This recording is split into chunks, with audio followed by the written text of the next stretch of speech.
So nawala na ang balisawsaw. Pero bakit mali na itigil ang gamot? 2 araw ka palang umiinom ng niresetang gamot para sa UTI mo dahil nawala na yung hapdi pag umiihi ka o yung balisawsaw. Anong ginawa mo? Itinigil mo na agad ang gamot. Sabi mo pa, sayang sa pera, magbubuko juice na lang ako araw-araw, kaya na to.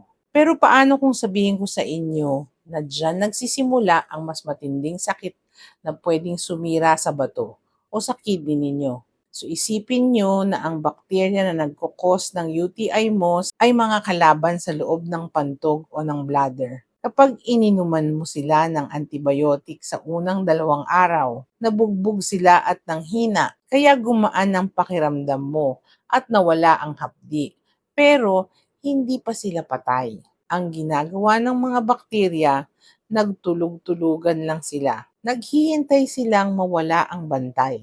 So kapag itinigil mo ang gamot sa pangatlong araw, ano ang nangyayari? Makaka-recover yung mga nagtutulog-tulugan na bakterya at ito ang nakakatakot.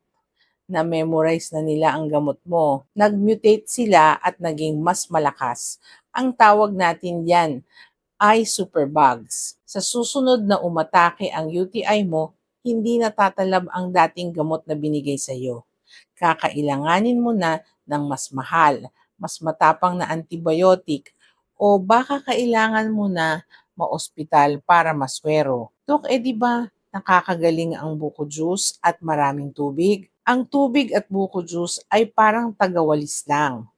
Tinutulungan nilang i-flush palabas ang bakterya para hindi kumapit pero hindi nila kayang patayin ito. Kaya kung 7 araw or 7 days ang reseta ng doktor, ubusin ang 7 days, walang discount yan. Huwag magmarunong sa antibiotic para hindi tayo mauwi sa superbugs. Tag mo yung kilala mong mahilig magbuko juice pag may UTI at di inuubos ang gamot. So follow for more medical truths.